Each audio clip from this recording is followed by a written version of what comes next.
I wanted to speak today on the subject of humanism. It's a big subject, but I'm going to give you a quick bit of basics before I talk about my experiences with it and how it informs my Unitarian Universalist faith. And we'll get into why I just said faith in a little bit. So, a lowercase h humanist, to use an academic definition, is someone that believes that human beings can determine what is right and wrong, our ethics, by our use of reason, our logic, and our intelligence. The Christian humanists of the past believe that this ability to reason was given to us by God, whereas secular humanists believe that it comes from evolution and our brains. And there's a whole lot of writing on that over a whole lot of years. So not to put any labels on anyone that doesn't want one, but I would imagine most of the people in this room would consider themselves at least a little bit humanist. We don't get our knowledge explicitly, all of it from God, at least some of it comes from our logic, reason, and intelligence. So what does this have to do with the 6 sources of Unitarian Universalism? Well, I've noticed in my time as a Unitarian Universalist that there can be a little bit of a disconnect between humanism and a source, as a source, and the other 5, at least in the practice of Unitarian Universalism. And seeing this occasional disconnect pop up, what to do about it? And I honestly think, as with any miscommunication, I think clear communication is the answer. So to solve the problem very quickly, right here at the start, to any of the sort of non-humanists in Unitarian Universalism that want to know how to make humanists feel welcome, please consider that it does take a little more than just keeping the word God to a minimum. I'm going to say God like a few times in this service. It does take more than keeping the word God to a minimum to bring meaning and connection to our humanist siblings. And to humanists who feel isolated away from the other theologies and philosophies present in our congregations and our wider faith, I do need to tell you that we are deeply connected here. There's history with all 5 of the other UU sources, and honestly, we would be lesser without them. We are going to need each other. So, the first source, according to the Unitarian Universalist Association, our first source is the direct experience of that transcending mystery and wonder affirmed in all cultures, which moves us to a renewal of the spirit and an openness to the forces which create and uphold life. And that's a pretty good first source for humanism too. Humanist thought, again lowercase h, that can be traced as far back as ancient Greece. Honestly, pretty far, but we do have to start somewhere, and we have a limited amount of time. So there's an ancient Greek philosopher, a lot of ancient Greek philosophers. There's one, Protagoras. He was most famous for his idea that man is the measure of all things. And he laid out an understanding of the universe that says that we can only understand the world around us through us. It is our eyes, our ears, our noses, our fingers, and our mouths that tells us what the world is. And this idea continued down through history, through Socrates, to Plato, even though they both had major disagreements with Protagoras and each other, and everybody else in ancient Greece. All the way down to our modern world, and most notably our modern scientists. It wasn't too long ago that Carl Sagan sought to connect his knowledge of the cosmos to this ancient human awe of the world around us. This is a quote from The Cosmos. The cosmos is full beyond measure of elegant truths, of exquisite interrelationships, of the awesome machinery of nature. The surface of the earth is the shore of the cosmic ocean. Recently, we've waded a little way out, maybe ankle deep, and the water seems inviting. We long to return, and we can, because the cosmos is also within us. We are made of star stuff, and we are a way for the cosmos to know itself. This is the mystery and wonder of humanism. Through our eyes, our ears, our noses, our fingers, of this universe. We can cure diseases that have ravaged humanity for centuries. We can explore the depths of the oceans. We can develop new techniques to pull excess carbon out of our atmosphere to try and slow down the damage we've already done to the planet. So if you speak to that wonder, if you speak to that mystery, then you're speaking my language. Second source, according to the UUA. The words and deeds of prophetic people which challenge us to confront powers and structures of evil with justice, compassion, and the transforming power of love. I don't know if you've noticed with that last phrasing on that one, but the UUA was very careful not to call any of the people themselves prophets. We have words and deeds that are prophetic in nature, but the people themselves aren't prophets. And I think that's incredibly smart because you don't want to give the IRS any reason to challenge our nonprofit status. And I promise this entire service was not an excuse just to make that joke. Let me go. So, if we aren't all prepared to confront the powers and structures of evil with justice, compassion, and love, then I don't know what we're even doing here. Many humanists and many Unitarian Universalists over the years have done just that. There's a PBS documentary, The Sharp's War, that chronicles the beginning of the Unitarian Service Committee as a reason to get Jewish people out of Nazi-controlled areas of Europe. It's a reason the symbol of Unitarian Universalism is the flaming chalice. They needed a logo for their official-looking paperwork to trick the Nazis into believing they were a legitimate organization. And they sent Jewish people out that way. I love every time we light the chalice, I think like, hey, that was a weapon against Nazis. So there was another Unitarian humanist who did what he could against the Nazis, and this one I've actually spoken about a little bit before from this pulpit, a preacher by the name of Leon Burkhead out of Kansas City. Him and his wife made their way to Germany in the early 1930s and right into Julius Streicher's office by posing as an American interested in the Nazi cause. He was welcomed in with open arms. He was given full access to the American files, which was just a filing cabinet full of contacts and organizations in America that were very sympathetic to the Nazi cause and the Nazi party. And Burkhead and his wife brought as much of that information back to America as they could, and they started the Friends of Democracy, which was a nonprofit dedicated to exposing American Nazi sympathizers. Got in a little bit of trouble after 1940. So, I mean, there are power structures of evil. It's not just back in the 1930s and the 1940s. This is necessary. There are power structures of evil that must be resisted to this day. Homophobia, transphobia, racism, sexism, ableism, and even Nazis are still a problem today in 2019. We need all the friends and allies that we can get to overcome these structures with compassion and love. As an example, a couple of weeks ago at the Tarrant County Commissioner's Court, our minister, Reverend Sherry Woodbury, addressed the court on the issue of the 287G program.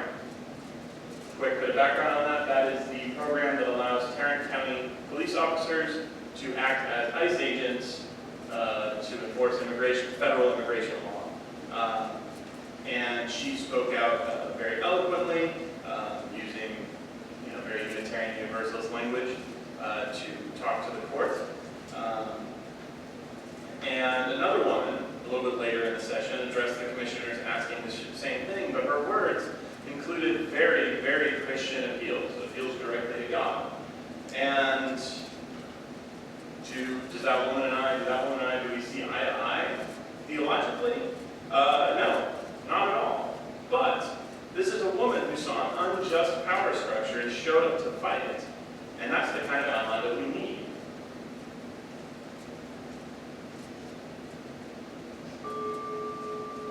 Third source, Unitarian Universalism, according to the UUA, is wisdom from the world's religion, which inspires us in our ethical and spiritual life.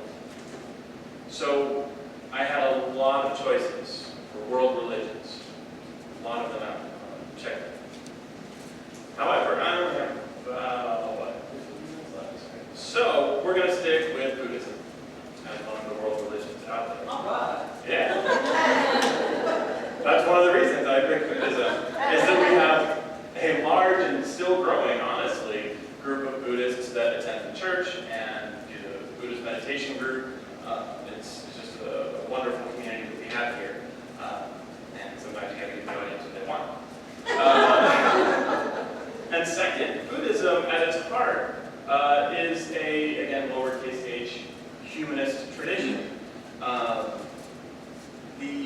quick bit of background, if you're not very familiar with Buddhism.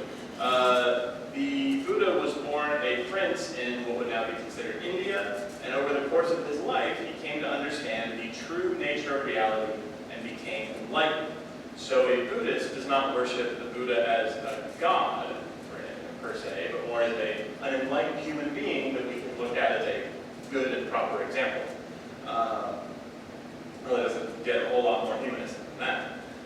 Now there are absolutely Buddhist traditions that do believe in other spirits or other spiritualities and other gods. It's not all just purely capital H humanists of today. But there is a growing movement of explicitly Buddhist humanists, like the author Daisaku Ikeda, and here is his description of what faith means to him in Buddhism. Faith in Buddhism is not blind faith that rejects reason. It is in fact a rational function, a process of the cultivation of wisdom that begins with a spirit of reverent searching. The source of energy and foundation for that constant search is faith in something larger than oneself. Faith purifies reason, strengthens it, and elevates it.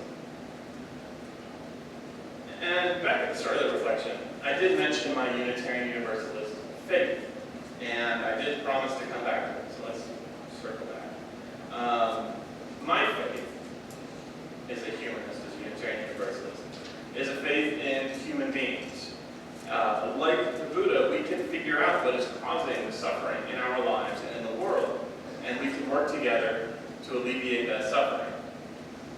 And while I don't subscribe to all of the tenets of Buddhism, I do think there are some wonderful things to be learned from it. And there's, like I said, tons of world religions out there. We did have to cut some things out. So, moving on to the sixth source. Spiritual teachings of earth-centered traditions which celebrate the sacred circle of life and instruct us to live in harmony with the rhythms of nature. So for you math fans out there, you may have noticed I skipped 4 and 5. I promise we'll get back to them. I just had to sacrifice a clean numbering system for a better narrative. So number 6, honestly, this is probably the source that I have the least personal experience with. So I'm going to let Alice Walker, the author of The Color Purple, get me started. I understood at a very early age that in nature, I felt everything I should feel in church but never did. Walking in the woods, I felt in touch with the universe and with the spirit of the universe. And that brings to mind that really that's the first thing we did as a species where we can kind of start calling ourselves human beings, is we figured out agriculture. And we figured that out by very observant human beings noticing this cycle of nature, that when they passed by the same spot at the same time of year, there would be new plants. And eventually they figured out, well, take some seed and put it in the ground. And that's where us being able to stay in one place and have leisure time to figure out new and more things and to settle into cities and river valleys. It's the start of everything. And if we're going to stick around as a species, we probably need to pay a little more attention to the natural world. We need to protect the biodiversity of the planet, not just in some generic way, but for ourselves.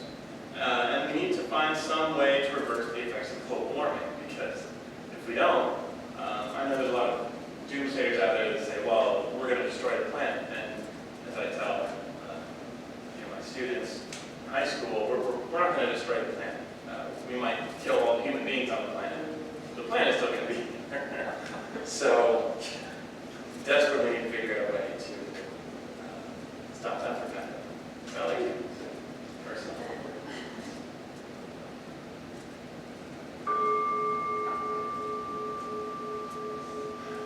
Fourth source, Jewish and Christian teachings which call us to respond to God's love by loving our neighbors as ourselves.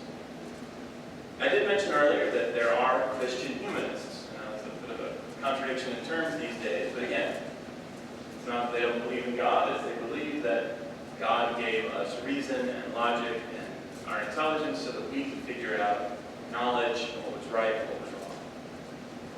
And one of the first to claim that title was a guy by the name of Erasmus. And he had some pretty heretical ideas for his time. He believed that humans could gain knowledge from their own reason, that not all people were hopeless sinners, and he even posed the question of, is God really all-powerful?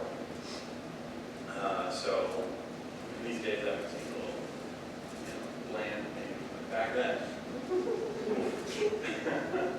And Erasmus really is an ancestor to both modern universalism and humanism. He did believe in God and he did believe in hell, so he wouldn't be necessarily a perfect fit for these modern groups. But so much of his writings influenced those who came after him that we might not have a Unitarian Universalist church today without him. Now, to get to the elephant in the room, some secular humanists may bristle a bit when God is brought up, or they get blessed after they sneeze. And some engage in sort of a little linguistic substitution, right? As a teacher, I've been told before that I'm doing God's work. And I always say thank you, and in my mind, what I hear instead of you're doing God's work is you're working very hard in a field that not enough people will and not enough people do. And I think that's a very nice thing for them to say, and I very much appreciate the sentiment. Now there is a third road that secular humanists can take in regard to, very, in this country, very overt Christian religious messaging that, I don't know, might be a little more intellectually honest. Unitarian Universalism is a wide, big text that can fit a whole lot of people under it. It was designed that way on purpose. And while God language does not mean a whole lot to me personally, it does mean a lot to others that I love and care about. It means the world to my parents. It means the world to some of my best friends and to some of my fellow UUs, probably at least a few of you sitting in this room. And when we have a speaker offer a prayer to God or to the Great Spirit or to the Spirit of love or any of the number of other phrasings for that you've heard in your time in Unitarian Universalist churches, I know that my neighbor is being nourished. And I know that the language of my religious ancestors is being respected and cherished. So maybe it's not for me right at that moment, but it is useful. It is a good thing to hear in this space. So what about Judaism? There's a lot in Judaism. All the same stuff can be said about God language in Judaism. But there is a specific Jewish humanist that I want to address. Jean-Paul Sartre came up with popularized at least existentialism as a philosophy. In his essay, Existentialism is a Humanism, he talks about the possibility of all of his work after World War II to end Nazism and fascism failing. He was, I believe, he was in one of the concentration camps as a Jewish person in Europe, and after World War II ended, obviously, he spoke out a lot against fascism and Nazism. So he said, "Tomorrow, after my death, some men may decide to establish fascism, and the others may be so cowardly or so slack as to let them do so. If so, fascism will then be the truth of man, and so much the worse for us. In reality, things will be such as men have decided they shall be." And this is what I've come to realize. There is no force that's going to stop mankind from doing whatever it wants. We could revoke the entire Bill of Rights. We could have an ambitious general that organizes a military coup, rips up the entire Constitution, and sets up himself a nice little military dictatorship. Almost happened in the 1930s. But really, no one is coming to save us from ourselves. So we're going to have to save ourselves. It has to be us.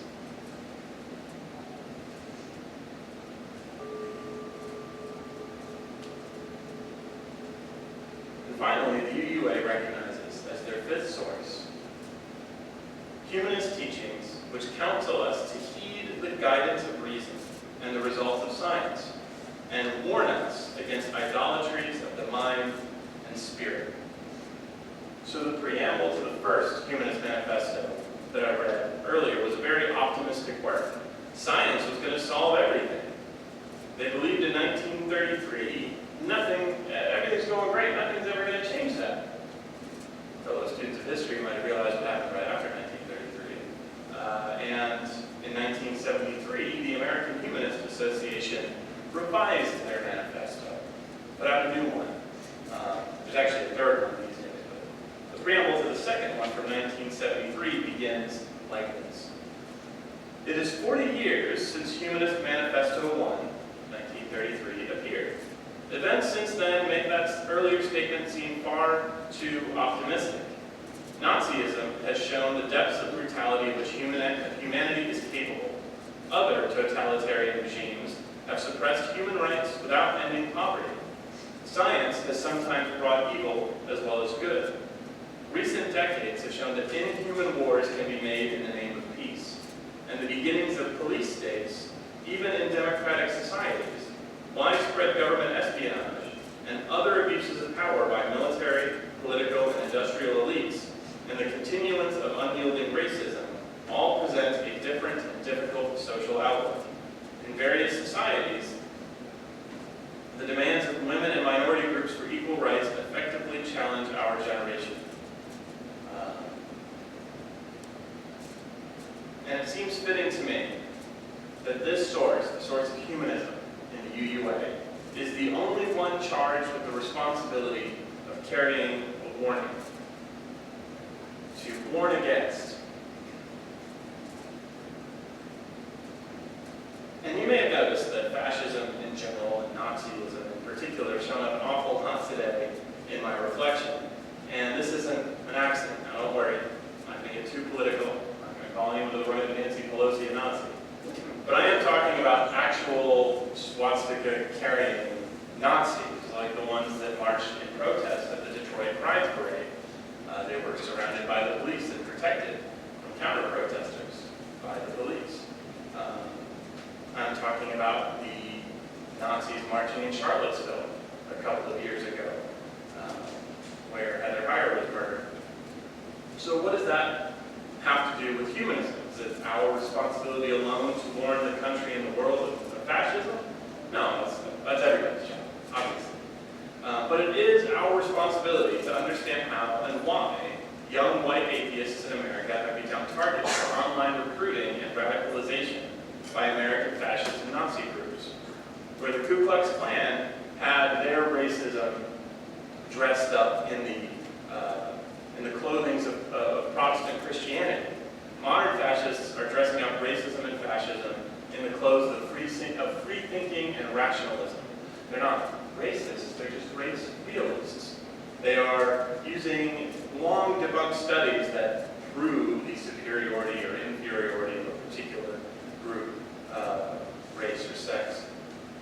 And they use the words of humanism to attack religions, most often Judaism and Islam in America. There's a lot of Islamophobia and anti-Semitism that wears the sort of disguise of humanism. And some like to hide behind the shield of, hey man, I'm just joking.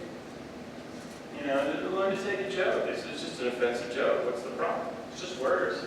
Sticks and stones, right? Can't believe people are so fake. But Kurt Vonnegut, you thought you were going to get through a humanist lecture without mentioning Kurt Vonnegut. I don't know what to tell you.